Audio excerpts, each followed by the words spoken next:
Buenos días. Comenzamos esta segunda parte del dictado de la materia de antropología médica, que va a estar dedicada a la antropología del dolor. Hemos elegido este tema porque el dolor es una realidad que está presente de un modo casi cotidiano en la práctica profesional del médico. Ustedes, como médicos, van a tener que enfrentarse casi diariamente con el dolor de sus pacientes, que van a reclamar el apaciguamiento de ese dolor. Y el desafío del médico es justamente evitar que la persona sufra, evitar que el dolor atenace a esa persona. Sin embargo, ustedes como estudiantes deben adquirir, y esa es la intención de esta materia, la capacidad no solamente de apaciguar ese dolor desde un punto de vista físico, no solamente apaciguar el dolor del cuerpo de una persona, sino apaciguar el dolor de una persona. Porque el dolor, como vamos a ver, no se ensaña solamente con el cuerpo, sino con un hombre en su totalidad. Comenzamos. Vamos a ver 4 puntos, el primero de los cuales va a ser una suerte de introducción. El dolor en la vida del hombre se titula, porque vamos a indagar acerca del modo en el cual el dolor aparece en la vida humana y sobre todo vamos a tratar de preguntarnos qué es el dolor, qué significa el dolor humano. Partimos de una realidad, y es que los hombres no reaccionan del mismo modo frente al dolor. Veamos de qué manera, y dependiendo de la condición social o de la historia personal, alguien reacciona frente a una herida o frente a una enfermedad. No es lo mismo seguramente que esa herida o esa enfermedad le sucedan a una persona que nació hace 500 años a una persona que nació ahora. ¿Por qué? Porque hace 500 años los hombres estaban mucho más preparados para enfrentar el dolor, o lo enfrentaban desde una perspectiva diversa a la nuestra. En la actualidad, buena parte del dolor humano, de los dolores al menos habituales del hombre, han desaparecido o han sido atenuados a través de la gran cantidad de antálgicos que antes no existían. Por lo tanto, antes era más usual que el hombre se enfrentara al dolor. Frente a una herida, ese dolor no era sentido del mismo modo como es sentido en la actualidad. Es decir, que no existe una actitud establecida en relación con el dolor.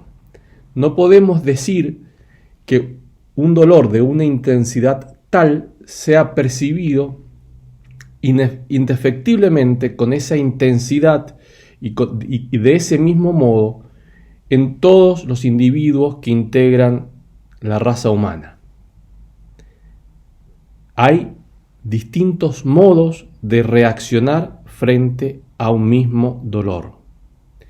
¿Por qué? Porque esa actitud que reacciona frente al dolor se modula según las circunstancias. La relación íntima con el dolor depende del significado que éste revista en el momento en que afecta al individuo. Fíjense el caso, supongamos, de un parto. Un parto es un momento o es un proceso extremadamente doloroso. Sin embargo, la mujer que atraviesa el parto, sintiendo, por supuesto, ese dolor intenso, lo siente con una actitud muy distinta al cual un dolor de la misma intensidad siente una persona que tiene un cáncer. ¿Por qué? Porque lo que cambia son las circunstancias, y las circunstancias hacen que el dolor sea percibido de un modo distinto. Y es por eso que hablamos que el dolor es un hecho primeramente situacional.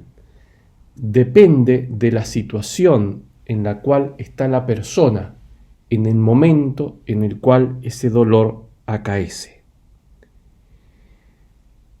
Los terapeutas saben, sobre todo aquellos que se dedican a los cuidados paliativos, que una palabra amable o una mano sobre la frente, que la sola presencia del médico o de los familiares del paciente junto a la cama son antálgicos, son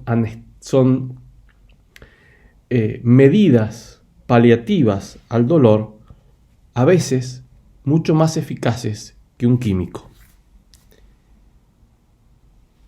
El dolor, indudablemente, es íntimo, es personal y tiene un componente físico indiscutible.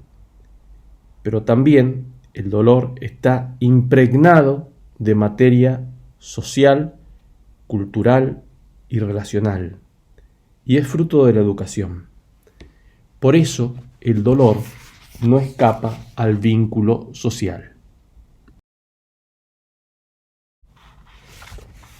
En la tradición filosófica, Aristóteles entiende el dolor como una emoción, una dimensión del afectado, de aquel paciente que está sufriendo, que lo envuelve como lo envuelve cualquier otra emoción, la emoción de la tristeza, la emoción del miedo, la emoción de la alegría.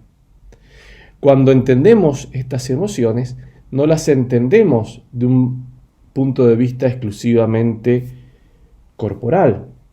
Es verdad que frente a la emoción del miedo se dan reacciones corporales.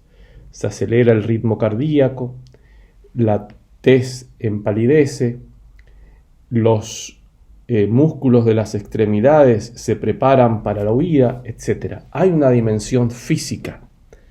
Sin embargo, todos sabemos y aceptamos de que detrás o junto a esta dimensión física hay un elemento íntimo. Y por eso es una emoción. Aristóteles ubica al dolor casi como una emoción. Es decir, él no acepta de que el dolor sea exclusivamente un elemento que atañe de modo exclusivo al cuerpo. Esta tradición médica aristotélica que durante muchos años siguió la humanidad, al menos en Occidente, se va a ver interrumpida en el siglo XV por la filosofía de Descartes, un filósofo francés al cual seguramente ustedes han escuchado hablar en varias ocasiones. Descartes definió el dolor como una sensación producida por el mecanismo corporal. Repito la definición. Es una sensación, es decir, tiene que ver solamente con los sentidos, producida por el mecanismo corporal. Es decir, el cuerpo no es más que una máquina. Se ocultaba en esta definición la parte del hombre en la construcción del sufrimiento, pues el sufrimiento se veía como un efecto mecánico, simplemente como un desperfecto en esa máquina del cuerpo.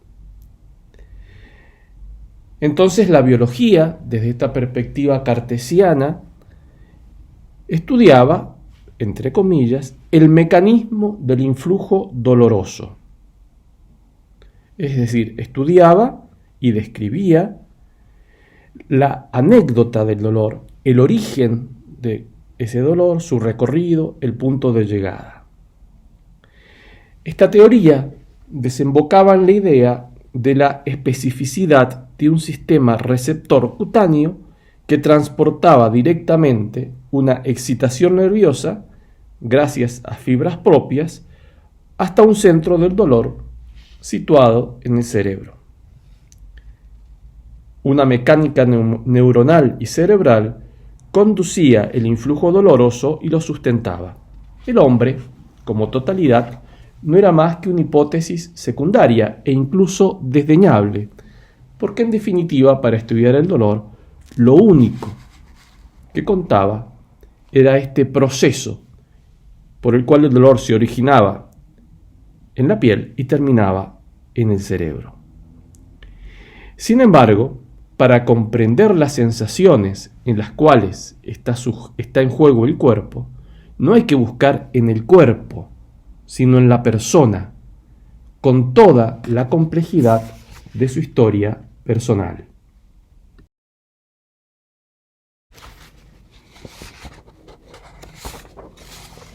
Esta concepción del dolor como hecho puramente sensorial ha eliminado durante largo tiempo una dimensión afectiva que ciertamente no puede explicar esta concepción física, exclusivamente física del dolor. El camino del dolor se sirve de puertas que lo ralentizan, amortiguan o aceleran su paso. Fíjense cómo las percepciones sensoriales influyen en el dolor.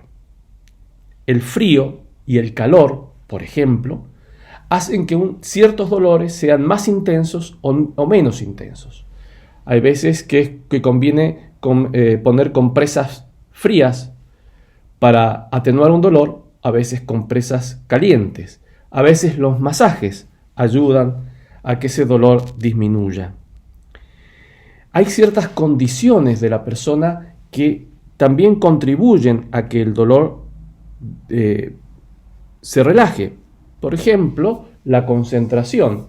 En la actualidad está vigente y como de cierta moda el mindfulness. ¿El mindfulness qué es? Una técnica por la cual la persona fija su atención en algo determinado. Normalmente son los movimientos respiratorios de su cuerpo o el ritmo respiratorio de su cuerpo, y de esa manera logra sustraer su atención, quitar su atención de otros objetos que le resultan patológicos o al menos problemáticos.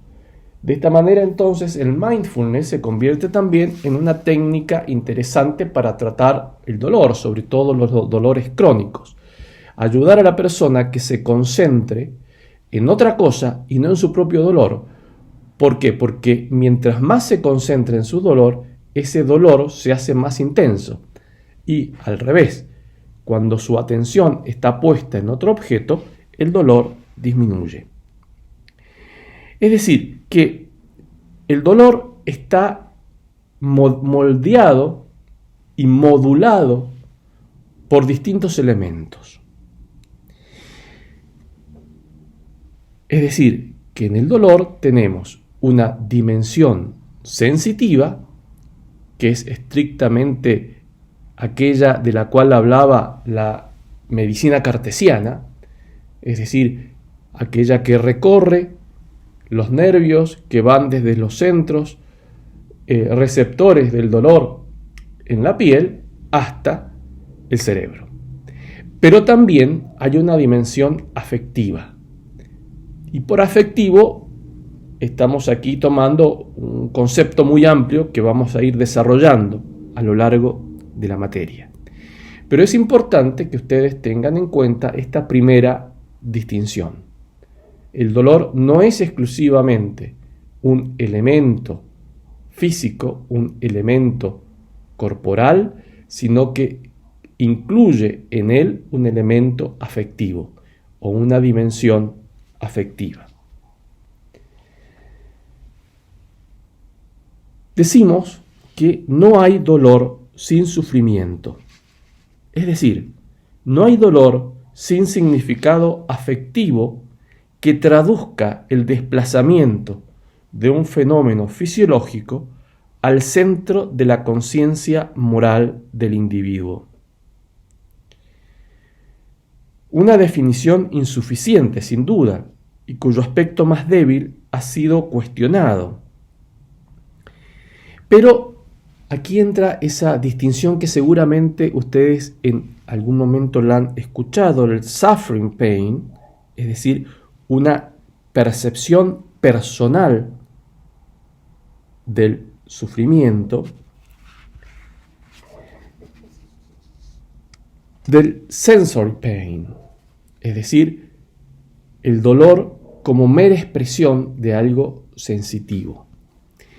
Esto puede observarse en distintos casos, como vamos a ver. Esta distinción entre el dolor en tanto que algo exclusivamente radicado en esa dimensión sensitiva, que en algunos casos extraordinarios y patológicos, e insisto, y patológicos, se da, del dolor entendido como sufrimiento, es decir, como integrado y percibido como tal por la conciencia de la persona. Una información dolorosa implica una percepción personal, el suffering pain. Todo dolor comporta un padecimiento moral, un cuestionamiento de las relaciones entre el hombre y el mundo. La lobotomía, por ejemplo, elimina el componente afectivo del dolor. ¿Por qué? Pues convierte a este último en representación. En el caso de los individuos, de las personas que han experimentado o que han sufrido una lobotomía, experimentan el fantasma sensorial, pero ya no sienten el desgarramiento. Otros estudios que utilizan a la hipnosis como analgésico demuestran que la sensación del dolor es percibida por el individuo, pero desconectada, como si el sensory pain se liberara del suffering pain. Es decir, la persona que está hipnotizada con estos efectos anestésicos siente el dolor desde un punto de vista o exclusivamente desde lo sensorial. Pero la conciencia de ese dolor está separada, no existe esa conciencia del dolor. Por lo tanto, ¿hay dolor? Sí, hay dolor, pero no hay sufrimiento. Es lo que habitualmente se dice que sucede con los animales. Desde un punto de vista estrictamente filosófico, o al menos para alguna tradición filosófica, el animal no sufre, sino que al animal le duelen las cosas. Si yo le pego a un perro, sí, ciertamente esa patada o ese golpe le duele al perro, pero no sufre por ese golpe como sufre un ser humano, en el sentido de que no tiene en su conciencia moral, que es propia del hombre, el significado, o dicho de otra manera, la dimensión afectiva de ese dolor. El dolor que sentimos no es entonces un simple flujo sensorial, sino una percepción que en principio plantea la pregunta de la relación entre el mundo del individuo y la experiencia acumulada en relación con él. Es decir, y para insistir, el dolor va más allá de lo puramente fisiológico, pues da cuenta de lo simbólico. Es necesario purificar la idea que normalmente tenemos que el dolor es algo exclusivamente negativo o es algo que debe ser evitado a toda costa. Como decía al comienzo, esto es una actitud muy propia del mundo occidental contemporáneo. Sin embargo, el dolor es una manifestación ambigua en la defensa del organismo. Esta ambigüedad viene dada porque el dolor no siempre es algo malo, sino que puede ser algo positivo. De hecho, la existencia humana sería terriblemente vulnerable si se la privara de la capacidad de padecer el dolor, ya que fuerza el aprendizaje lúcido y esforzado de peligros que amenazan la integridad física. Y esto podemos verlo, esta utilidad del dolor, en el caso de las personas que nacen sin la facultad de tener dolores, que es una patología rara pero existente. Es el caso de heridos graves que no son capaces de percibir que están heridos. Se muerden la boca o la lengua sin darse cuenta y se producen, por ejemplo, una infección. Se atraviesan la mejilla con el bolígrafo porque no se dan cuenta que el bolígrafo apoyado en la mejilla los está dañando, no les duele para que nos demos cuenta. O se rompen un diente y no dejan de masticar. Se trata de una insensibilidad congénita al dolor, que es una enfermedad que expone al individuo a todos los peligros que acechan en el medio en que vive. Desde un dedo que uno se agarra en una puerta hasta la absorción de un líquido de agua hirviendo, desde una caída de graves consecuencias hasta la ausencia de toda reacción frente a una patología visceral. Si no nos dolieran, por ejemplo, el estómago, no sabríamos que estamos enfermos. Las enfermedades, o muchas de ellas, son diagnosticadas porque se anuncian a través del dolor. Es decir, que el dolor tiene una utilidad como defensa del organismo. Se ve muy claramente en el caso de la lepra, una enfermedad quizá ya hoy casi desaparecida, pero que sin embargo afectó durante siglos a toda la humanidad, y el problema de la lepra no era tanto de que la persona muriera por la enfermedad misma, sino por las infecciones que se producían a raíz de la enfermedad y que la persona no era capaz de darse cuenta de que se le estaba produciendo una infección. Los casos típicos que se cuentan, por ejemplo, son los leprosos que vivían en los leprosarios, que a la noche los roedores le comían el pie y él no se daba cuenta. Y por lo tanto, cuando al otro día se levantaba, ya tenía una infección avanzada. U otros casos de ese tipo, que terminaban en amputaciones, pero la amputación no le vendía propiamente por la lepra, sino por las infecciones o por las patologías que la lepra ocasionaba y que no podían ser advertidas porque no había dolor. Entonces el enfermo no se daba cuenta que estaba comenzando una patología o una enfermedad derivada de la lepra.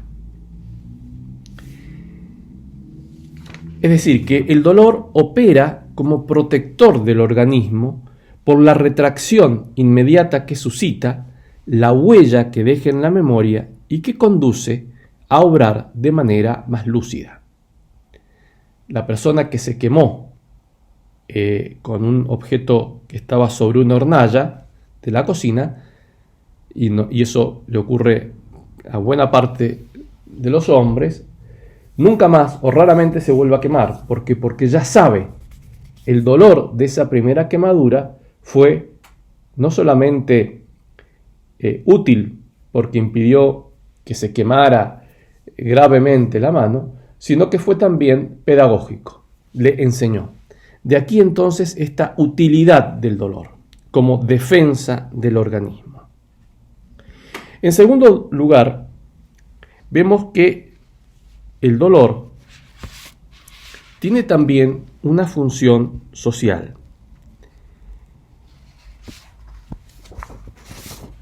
En tanto que el dolor es la expresión de usos y de costumbres que se dan en distintas sociedades. Fíjense cómo en la sociedad nuestra, una sociedad de tradición cristiana, el dolor juega un papel más o menos preponderante. Uno de los principios de fe más importantes del cristianismo es la redención de Jesucristo a través de una muerte dolorosa en la cruz. En el cristianismo, el dolor tiene una función redentora, una función de salvación, de purificación. Y es por eso que también dentro del cristianismo existen prácticas dolorosas que quizá ahora ya no tengan tanta vigencia, pero que en su momento sí que la tuvieron, que incluían, por ejemplo, el ayuno durante la Cuaresma, es decir, periodos en los cuales la persona se privaba de comer durante gran parte del día a fin de provocarse voluntariamente una sensación dolorosa, el hambre, con un fin religioso. Desde un punto de vista más amplio, diríamos, con un fin social. Otros usos sociales del dolor son también clásicos, por ejemplo, la corrección. Ahora no está muy de moda, pero hasta hace poco al menos a un niño se lo corregía con un buen cachetazo y solía ser bastante efectivo. El dolor se utilizaba como modo para educar, para corregir, en este caso del ejemplo concreto, la mala conducta de un niño. Los castigos corporales, las torturas, los suplicios, que en otras épocas eran parte también del régimen social por el cual se castigaba a aquella persona que había cometido un delito.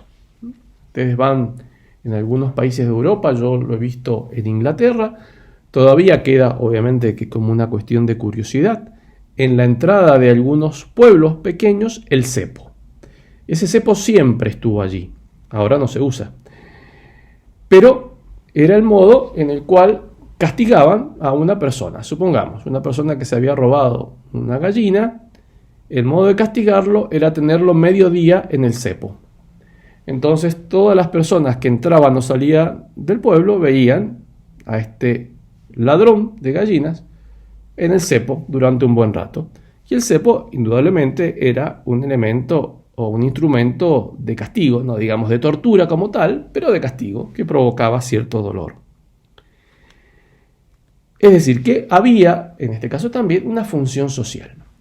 E incluso, fíjense ustedes cómo el dolor, aún en la actualidad y en distintas culturas y con diversos modos, es igualmente útil para inscribir en la carne la memoria de una filiación o de una fidelidad a la comunidad. Los ritos de iniciación, en general, son ritos atravesados por el dolor.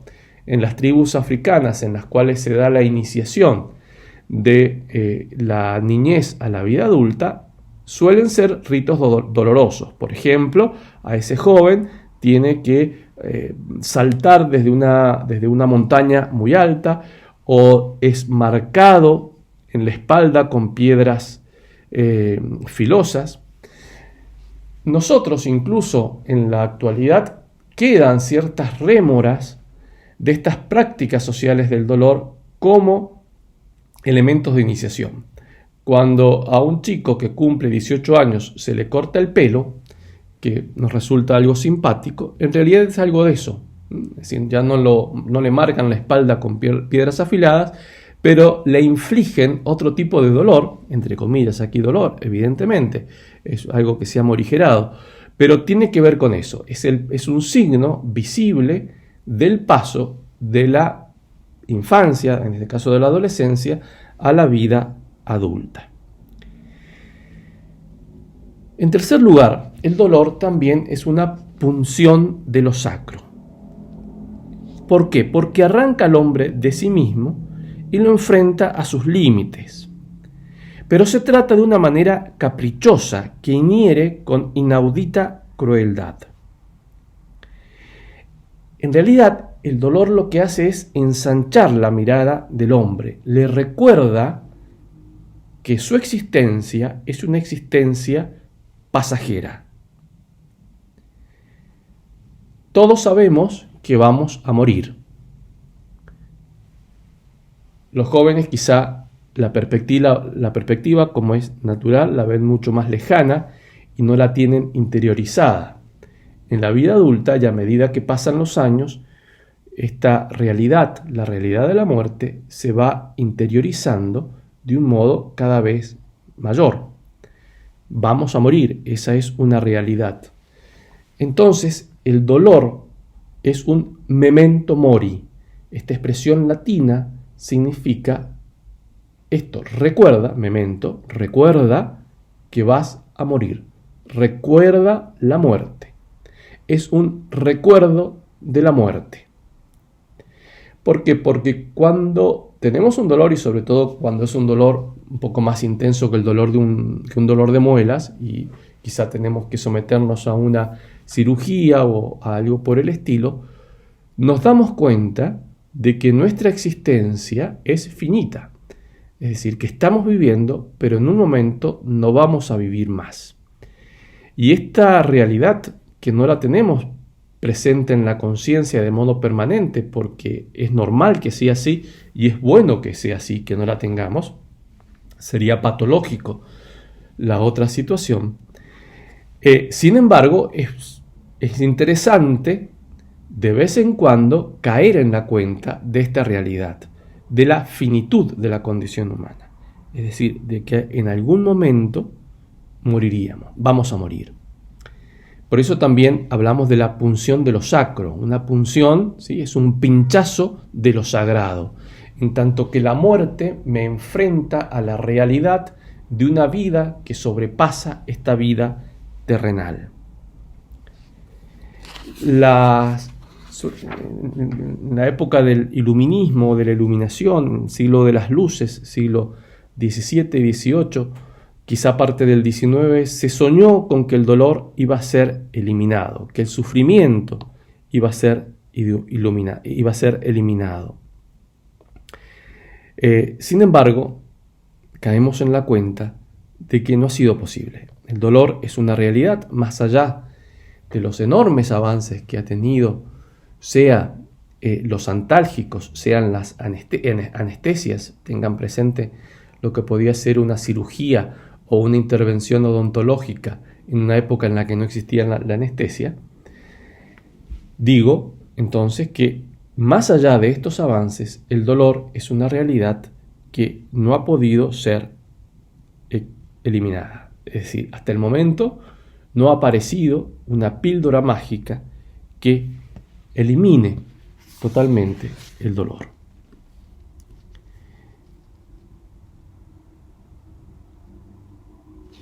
El dolor, además, es la primera razón de la consulta médica.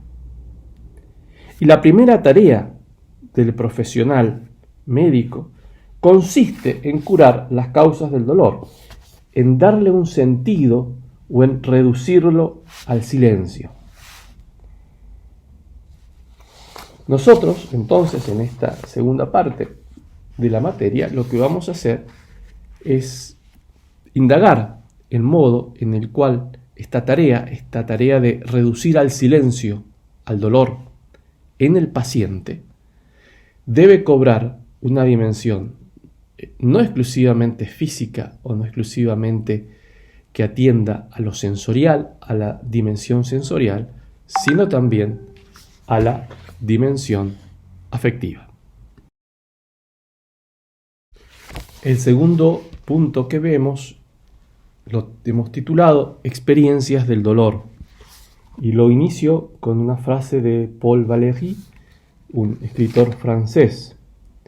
Dice: la piel humana separa el mundo en dos espacios, el lado del color y el lado del dolor.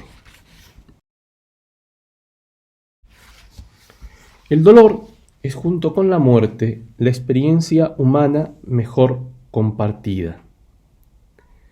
Nadie puede reivindicar el hecho de que está fuera del dolor humano, más allá de su sabiduría, de su ignorancia, de su riqueza o su pobreza. La presencia del dolor postra al individuo, los desgarra. Y el dolor es capaz de quebrar la unidad vital del hombre. Que tan evidente esta unidad vital resulta cuando goza de buena salud y, confiado en sus fuerzas, olvida las raíces físicas de su existencia, cuando ningún obstáculo se interpone entre sus proyectos y el mundo. Es por eso que la definición que da el doctor René Lerich de la salud dice que es la vida en el silencio de los órganos. La persona que tiene salud, la persona que está sana, que no está sufriendo ninguna enfermedad, no se da cuenta, es inconsciente de sus órganos, es una unidad, porque los órganos están funcionando de un modo saludable. En cambio, cuando un órgano comienza a funcionar mal, y por ejemplo tengo dolor de estómago porque hay un problema digestivo, esta disfunción del órgano lo que hace es quebrar esa unidad vital. Y caemos en la cuenta de que tenemos órganos. Caemos en la cuenta de que estos órganos pueden enfermarse.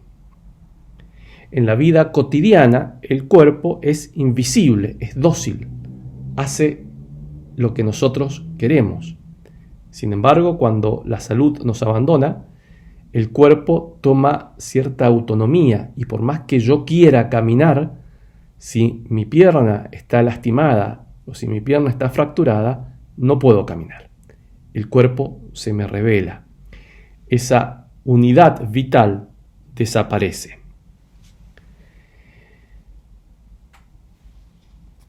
Cuando esto sucede, estos hechos dan la amarga impresión de estar sujeto a un cuerpo diferente del propio, indócil a sus realizaciones. Y esto provoca que aparezca en el hombre, en su conciencia, una cierta dualidad insuperable e intolerable que lo encierra entre una carne rebelde que le impone un sufrimiento dentro de la cual él está contenido. Es como que el hombre ya deja de reconocer a su propio cuerpo que no le obedece. Si el gozo es expansión, ensanchamiento de la relación con el mundo, el dolor es acaparamiento, interioridad, cerrazón, desapego de todo lo que no sea el mismo. Se da entonces una amenaza al sentido de identidad. Ya es como que nos cuesta, o a la persona, sobre todo cuando se trata de dolores importantes, le cuesta reconocerse tal como era él hace un mes, que podía, por ejemplo, salir a correr todos los días, y ahora es incapaz de levantarse de la cama. ¿Cómo es posible que este cuerpo que antes me obedecía, ahora ya no me obedece? ¿Cómo es posible que yo, que era conocido y que me miraba a mí mismo como un buen atleta, ahora no puedo levantarme de la cama? La identidad está amenazada. Y esta amenaza de la identidad se refleja de distintos modos. El individuo relaja el control que de ordinario organiza las relaciones con los otros. Se permite actos como muecas, gemidos, llantos o palabras, dice alguna maldición, se queja, que rompen sus reglas de comportamiento habitual. Normalmente uno no se queja cuando se dobla una pierna. A lo sumo es un grito apenas audible. Sin embargo, cuando el dolor es mucho mayor, uno se permite expresiones de ese sufrimiento también mucho mayores. La persona sufriente se retira en sí mismo para afrontar su mal sin debilitar su energía o evitar los contactos que amenazaban, según su parecer, la estima con la cual lo han investido los demás. Se convierte por un tiempo duradero en un desconocido hasta para los más allegados. Es difícil reconocer en esta persona que está tendida en una cama a ese amigo con el cual la semana pasada yo salí a hacer ejercicio. Hace lo que jamás habría querido hacer o profiere palabras que hubiera deseado callar y de las cuales se arrepiente enseguida, pero que casi son inevitables. Todo dolor, incluso el más modesto, induce entonces a esta metamorfosis, a este cambio. El hombre cambia momentáneamente, claro, mientras dura el dolor, de alguna manera su personalidad o la manifestación de su personalidad. Incluso si el dolor afecta solo a un fragmento del cuerpo, por ejemplo una muela cariada, el dolor no se contenta con alterar la relación del hombre con su cuerpo, sino que se va más allá, contamina la totalidad de su relación con el mundo. Cuando me duele una muela, y una muela cariada es algo muy pequeño dentro del cuerpo, sin embargo, ese dolor contamina mi relación, por ejemplo, con mis amigos. Que yo les digo, no, esta noche no voy a salir porque me duele la muela. El hombre que sufre, aunque sea de un trivial dolor de muelas, imagina que los que ignoran su experiencia son los hombres más felices y se asombra de no haber sabido jamás apreciar su suerte. Y aquí podemos encontrar quizá también otro beneficio del dolor: saber apreciar y saber agradecer cuando estamos sanos. El dolor no se mantiene fijo en la duración. Hay dolores que duran mucho tiempo, quizá hasta toda la vida, y dolores que duran apenas algunos minutos. Y es por eso que podemos clasificar a los dolores en 3 tipos: dolor agudo, dolor crónico y dolor total. El primero de ellos, el dolor agudo, es transitorio. Suele deberse a una caída, una quemadura, un dolor de muelas, un choque con un objeto, una lesión que tarda en curarse o un malestar como puede ser una jaqueca. Se trata de dolores triviales que son habituales en la vida cotidiana de toda persona y provocan una molestia pasajera. Es una contrariedad, un impedimento en algunos casos, pero uno se recobra fácilmente. Y lo importante, como vamos a ver, es que uno sabe que se va a recobrar fácilmente. En otros casos son dolores que surgen como una consecuencia paradójica en realidad, de los cuidados recibidos para aliviar otra dolencia. Por ejemplo, limpiar una herida o inmovilizar una fractura son muy dolorosas, pero es un dolor pasajero. En estos casos, la ansiedad tiene un papel despreciable en la percepción de este tipo de dolores. Son dolores que normalmente en una persona que no tenga otra patología o alguna patología psiquiátrica o de tipo psiquiátrica, son dolores que no le van a provocar ansiedad, en el sentido que son dolores que la persona sabe que se le van a pasar. Al que le duele la muela, sabe que es un tiempo y sabe que hasta que vaya al dentista y una vez que le saquen la muela, el dolor se le pasa. Y al que le duele la cabeza y sabe que a veces le duele la cabeza, que le dura un rato, pero se toma un paracetamol y el dolor de la cabeza desaparece. Es decir, la ansiedad no juega aquí un papel importante. Esto significa que en este tipo de dolores, en este primer grupo de dolores agudos, la repercusión en la psicológica, podemos decir, del dolor es mínima. ¿Por qué? Porque sabemos que el dolor se pasa enseguida.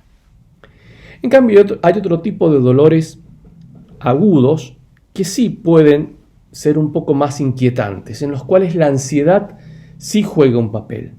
Sé que son aquellos dolores que se perciben como signos anticipadores de la enfermedad. Quizá no sean dolores demasiado fuertes, pero sí dolores obstinados, es decir, que no desaparecen y que generan angustia. Un libro que yo les recomiendo particularmente que lean es El pabellón de cancerosos o pabellón de cáncer, de acuerdo a cómo lo han traducido, del escritor ruso Alexander Solzhenitsyn.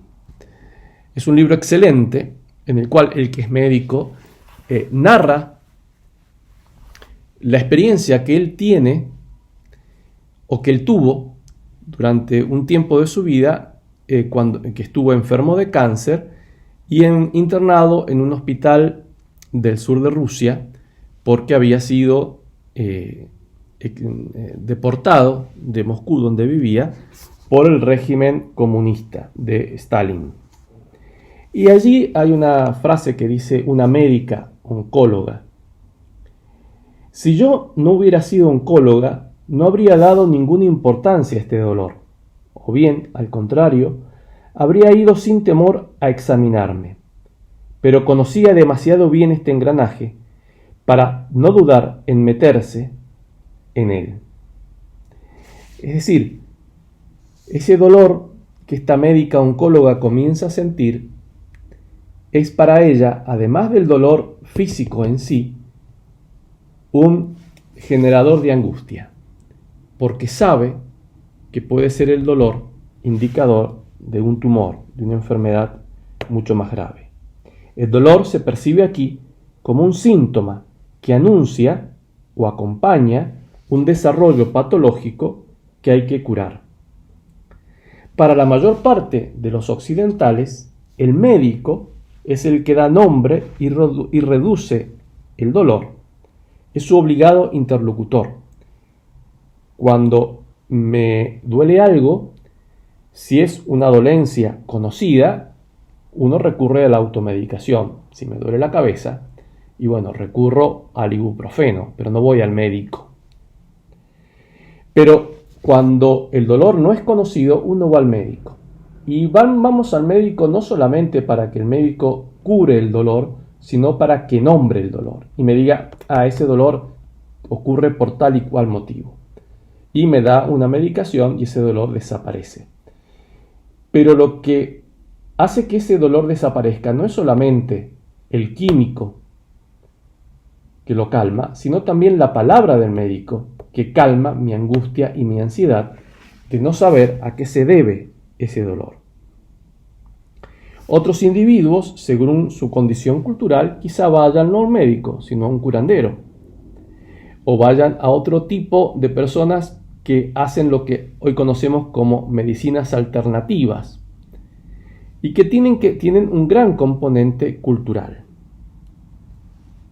Otros, en cambio, al dolor simplemente le ponen buena cara y aguantan el dolor.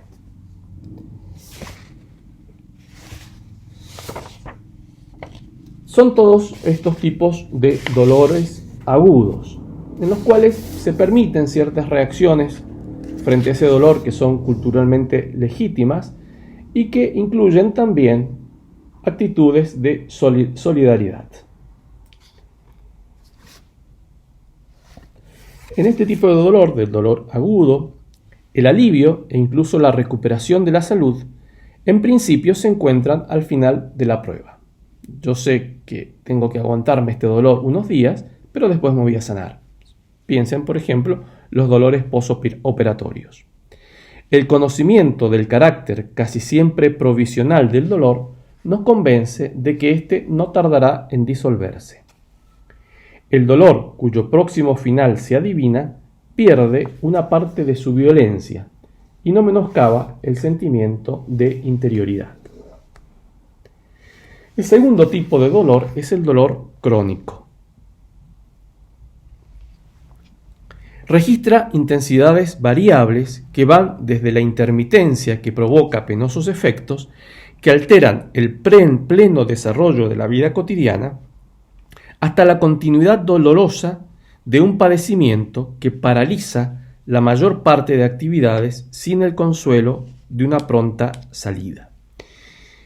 El dolor crónico es un dolor que vemos con más habitualidad en la actualidad que en tiempos anteriores o que hace un siglo. ¿Por qué?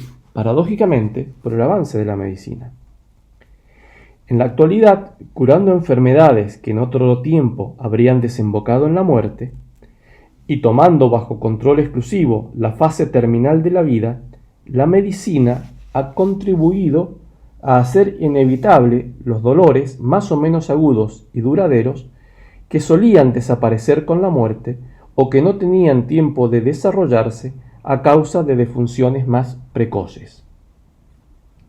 El aumento de la longevidad, unido a condiciones más favorables de existencia en nuestras sociedades occidentales, ha coadyuvado al aumento de los dolores correspondientes a las enfermedades crónicas o a las secuelas del envejecimiento.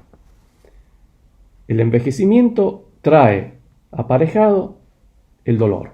Una persona anciana, una persona que tiene mucho más dolores y dolores crónicos que los dolores que tiene una persona joven. Entonces, a medida que el envejecimiento se estira, a medida que la vejez dura más tiempo, estos dolores también no solamente duran más tiempo, sino que son más e incluso son mayores. Por otro lado,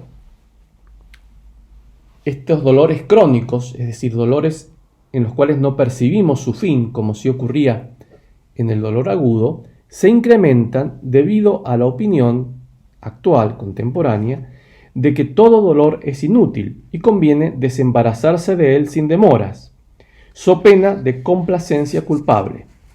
Entonces, ¿esto qué quiere decir?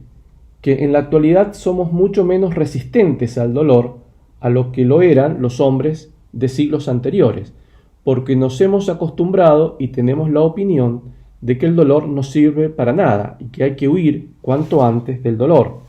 Entonces, los dolores crónicos generan mucha más angustia que lo que generaban hace un tiempo. Cuando este tipo de dolores crónicos, es decir, generadores de angustia, se instalan, laceran cada instante de la existencia. Matiza toda relación con el mundo. El dolor sitúa al individuo fuera del mundo, lo aparta de sus actividades hasta de las que más le agradan. Al perder la elemental confianza en su cuerpo, el individuo pierde también la confianza en sí mismo. Con respecto a esta situación, de esta pérdida de confianza en sí mismo y de este aislamiento progresivo que provoca el dolor crónico, les recomiendo otro libro, también de un escritor ruso, León Tolstoy. El libro se llama La muerte de Iván Ilich. Es un libro breve, pero que vale la pena leer. En él es el relato, la descripción, si ustedes quieren, del proceso de enfermedad y muerte de un personaje, Iván Ilich, al cual se le declara un cáncer. Y allí uno ve de qué manera este dolor crónico provoca que la personalidad que este Iván Ilich, antes conocido de un modo determinado por su familia y por sus amigos, desaparezca y aparezca en cambio otra persona. El dolor agudiza el sentimiento de soledad, fuerza al individuo a establecer una relación privilegiada con su pena. El hombre que sufre se retira en sí mismo y se aleja de los otros. La impresión de que nadie lo comprende, de que su sufrimiento es inaccesible a la compasión o al simple entendimiento del prójimo, contribuye a acentuar esta tendencia. Para este tipo de dolor, el dolor crónico, la ansiedad es mucho mayor, porque no sabe cuándo va a terminar y no sabe si va a terminar. Por lo tanto, la depresión y el dolor crónico se alimentan mutuamente. La persona que padece dolores crónicos tiene mayor tendencia a la depresión, justamente porque la ansiedad que le provoca el dolor, frente a la incertidumbre de no saber si alguna vez se va a acabar, impulsa a que esa persona pierda el gusto incluso de seguir viviendo. Muchas veces prefiera morir a continuar con ese dolor. Pasamos al tercer caso, que es el dolor total, que señala el momento en el que el individuo ya no está unido al mundo más que por la irrupción del dolor. Es decir, lo único que aparece en la conciencia del individuo es el dolor. Sus sensaciones o sentimientos están inmersos en un sufrir que lo envuelve por completo. El dolor total suele acompañar los últimos días de vida de las personas afectadas, por ejemplo, con cáncer o con SIDA. Tiende a ser continuo y a acentuarse hasta conducir a una angustia sin tregua.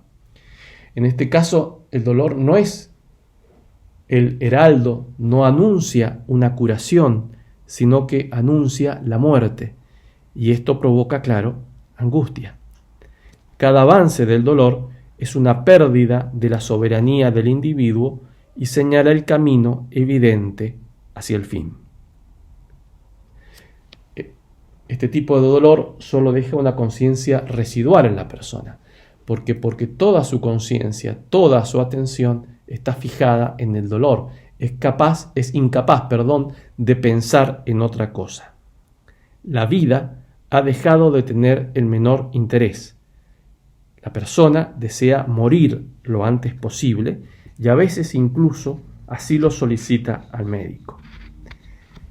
Y el médico, frente a esta situación de un enfermo, de un paciente sufriendo de este dolor total, se le plantea, claro, un interrogante ético. ¿De qué modo proceder? Habitualmente hay buenos médicos que le dan a la familia del paciente las opciones. Las opciones, obviamente, que depende de la patología y depende del estado del paciente, pero las opciones podrían ser reducidas a 3, en términos muy concretos y muy simples. Prescripción de morfina cada un plazo determinado, cada 4 o 6 horas, por ejemplo, una dosis de morfina, que lo que va a hacer es aplacarle el dolor durante un tiempo. Pero la persona no va a perder la conciencia, va a estar plenamente consciente. La segunda opción es morfina por goteo, es decir, que continuamente esté ingresando morfina. En este caso, claro, la conciencia se va a resentir mucho más. Y el tercer caso es el aplacamiento farmacológico, es decir, prescribirle al médico analgésicos mucho más fuertes que hagan desaparecer totalmente el dolor, pero también desaparece la conciencia. Y esto, como decimos, es un dilema ético, porque este aplacamiento farmacológico total, es decir, el paciente totalmente privado de conciencia, se lo va a privar también de poder pasar o atravesar los últimos instantes de su vida acompañado de sus familiares.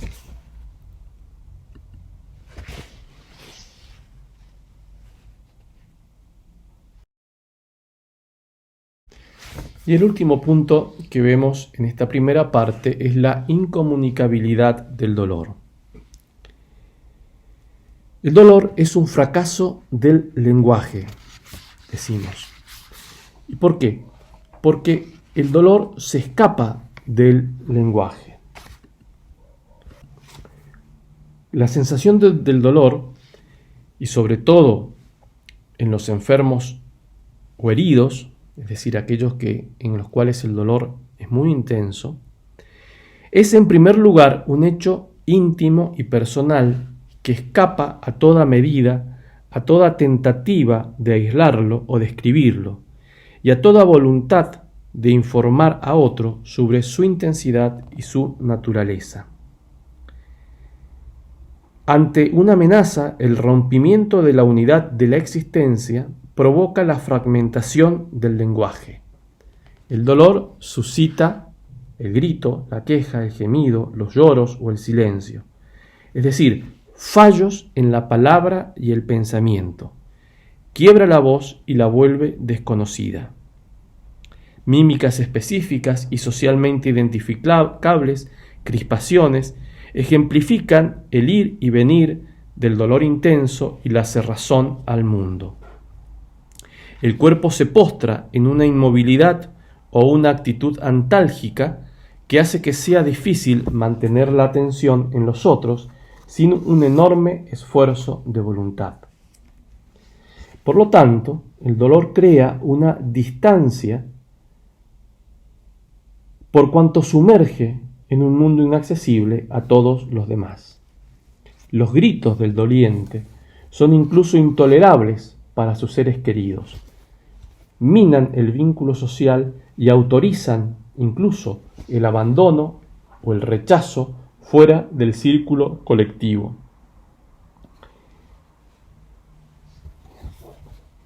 El médico, para comprender el dolor de su paciente, muchas veces debe recurrir a la metáfora para que ese paciente pueda explicarle lo que siente. Es como si me pegaran cuchilladas, es como si me dieran mordisco, es como si me estuviera pesando un elefante, por ejemplo. Dicen que es la metáfora para expresar el dolor que es signo del infarto de miocardio. Se retoma el empleo de metáforas convertidas en tópicos expresivos que acaban por organizar una experiencia informulable a su manera, pero que son útiles para darle al médico un posible diagnóstico. La evaluación del dolor se basa esencialmente en las declaraciones del paciente y en la intuición del médico o los allegados. El dolor no tiene la evidencia que tiene la sangre o un miembro roto, sino que exige una minuciosa observación o la confianza en la palabra del enfermo.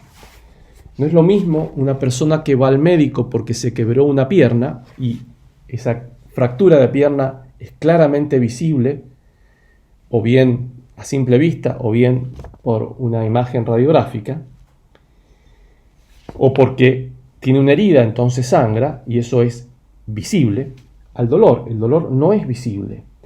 ¿Cómo hace entonces el médico para tratar de descifrar lo que ese dolor esconde?